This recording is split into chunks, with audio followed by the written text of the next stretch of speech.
کبھی کبھار نا ہم سٹوری سنتے ہیں اور بڑی تیزی سے ہم آگے نکل جاتے ہیں.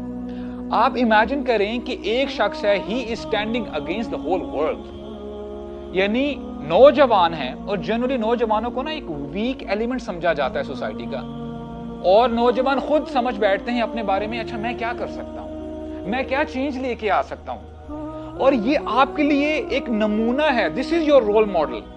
اکیلے کھڑے ہوتے ہیں, اور جب سوسائٹی والے اپنے وہ جو ان کا فیسٹیول ہوتا ہے اسے جب واپس آتے ہیں, and they were furious کہ یار یہ کس نے کیا ہے ہمارے خداؤں کے ساتھ. اور پھر ان میں سے ایک شخص نے کہا کہ ہاں ایک نوجوان ہے, اس کا نام ابراہیم ہے, وہ ہمارے خداؤں کے بارے میں نا بڑی ایسی ویسی باتیں کیا کرتا تھا. call him. جب بلایا جاتا ہے تو ابراہیم علیہ السلام ان سے جو ہے بحث کرتے ہیں کہ تم ایسی چیزوں کی کیوں عبادت کرتے ہو جو نہ اپنے آپ کو نفع دے سکتے ہیں نہ نقصان کر سکتے ہیں. تو جب وہ اپنا فائدہ نہیں کر سکتے, نقصان نہیں کر سکتے, تو تم اپنے بارے میں کیا سوچتے ہو, تمہارا کیا نفع اور فائدہ اور کیا نقصان کریں گے وہ. تو ہوتا کیا ہے کہ وہ اتنے غصے میں آ جاتے ہیں, کہتے ہیں کہ آگ بھڑکاؤ. اور جب آگ بھڑکائی جاتی ہے, ان کو کیٹاپولٹ میں ڈالا جاتا ہے. جب ان کو ٹاس کیا جاتا ہے, اب دیکھیں جان قربان کر دینا کوئی چھوٹی بات نہیں ہے, بندے کو اپنی جان بڑی عزیز ہوتی ہے. لیکن ابراہیم علیہ السلام جب ان کو ٹاس کیا جا رہا ہے, آپ کا کیا خیال ہے, ابراہیم علیہ السلام کو پتا تھا کہ آگ ٹھنڈی ہو جائے گی؟ اگر پتا تھا تو پھر اس قصے کا کوئی آپ سمجھ لیں کہ ہمیں بات کرنے کا فائدہ نہیں ہے, اس کی کوئی سگنیفیکنس, کوئی امپورٹنس رہ نہیں جاتی. ابراہیم علیہ السلام کو پتا نہیں تھا کہ جب میں پھینکا جا رہا ہوں اور یہ آگ ٹھنڈی ہو جائے گی. ان کو تو یہی پتا تھا کہ بس اب میں ختم ہو جاؤں گا, I'll die. اور جو ہم نے بات شروع کی تھی, جب بندے کے اندر یقین آ جاتا ہے تو اس کے اندر آٹومیٹکلی صبر بھی بہت اوپر چلا جاتا ہے, وہ بہادر بن جاتا ہے, اور پھر وہ قربانی دینے کے لیے بھی تیار ہو جاتا ہے.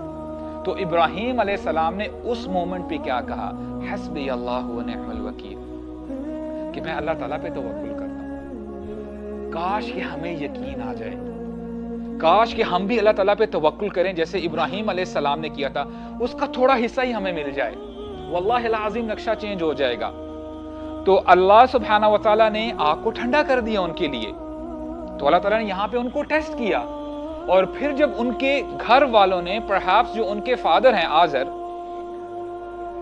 آج ہم تھوڑی بہت بات کرتے ہیں اپنے پیرنٹ سے, اور there is no doubt, ہو سکتا ہے کہ آپ کے پیرنٹس کبھی کبھار کوئی ایسی بات کر دیں جو اپ ٹو ڈیٹ نہ ہو, وہ پرانی بات کریں.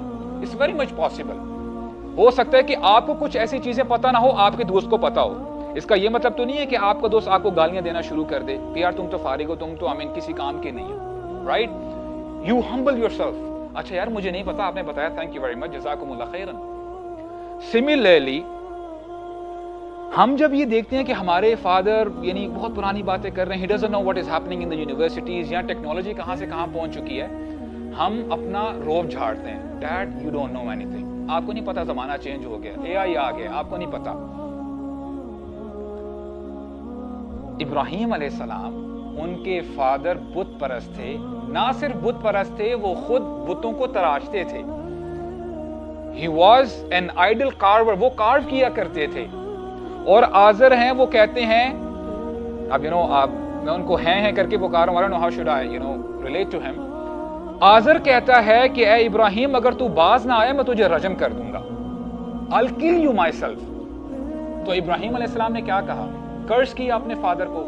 واللہ العظیم بہت 3-4 آیات ہیں سورہ الانبیاء کی پروبیبلی, اس میں یا ابتی کر کے پکارتے ہیں اپنے والد کو, اور اینڈ میں کیا کہتے ہیں, اے ابا جان. اور دیکھیں یا ابتی کا مطلب ہے اے ابا جان, میں آپ کے لیے استغفار ضرور کروں گا, سلام علیک, آپ پر سلامتی ہو.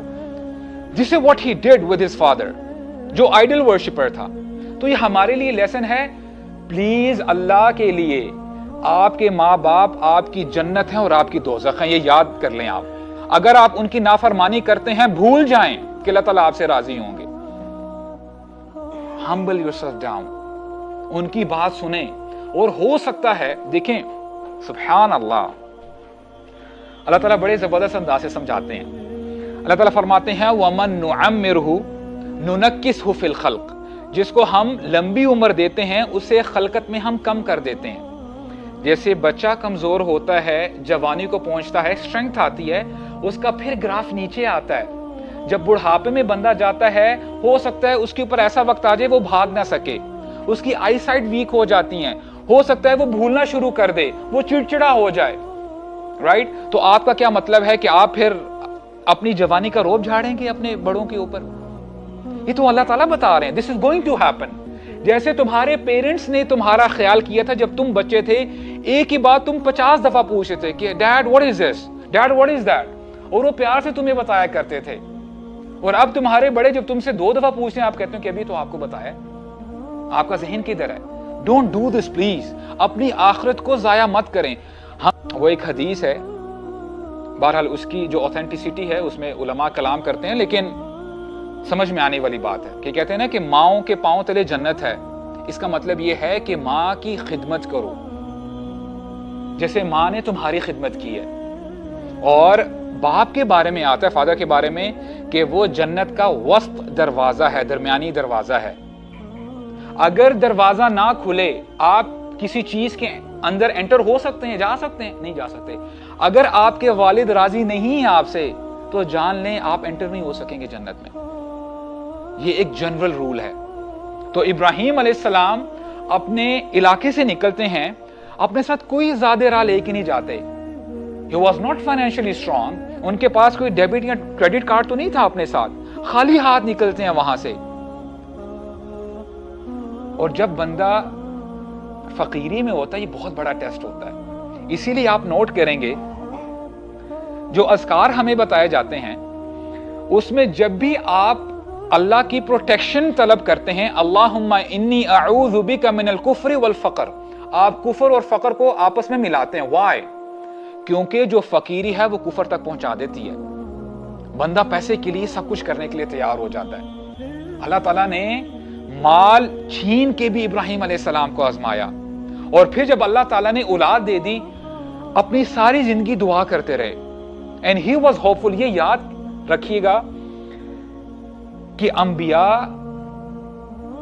کو بڑی ہوپ ہوتی ہے اللہ تعالیٰ سے. جیسے زکریا علیہ السلام کے بارے میں آتا ہے سورہ مریم میں. کوئی حافظ ہے تو ذرا ریسائٹ کرے پہلی کچھ آیات. کاف ہا یا عین صاد ذکر رحمت ربک عبدہ زکریا اذ نادى ربہ نداء خفیا. What's next؟ قال رب انی وہن العظم منی واشتعل الرأس شیبا ولم اکن بدعائک ربی شقیا. اچھا، بڑا پیارا انداز ہے. زکریا علیہ السلام کہتے ہیں اے اللہ میری بونز جواب دے گئی ہیں، میننگ میں بڑھاپے کو پہنچ چکا ہوں. اب آپ بڑھاپے کا ذرا اندازہ کریں کہ وہ کتنے بوڑھے ہو چکے ہوں گے، اور ان کے سارے بال سفید ہو چکے تھے. کہتے ہیں اے اللہ مجھے نیک اولاد عطا فرما دے. وَلَمْ أَكُمْ بِدُعَائِكَ رَبِّ شَقِيًّا، اور اے اللہ میں کبھی بھی آپ سے دعا مانگ کر اس کے بعد محروم نہیں رہا.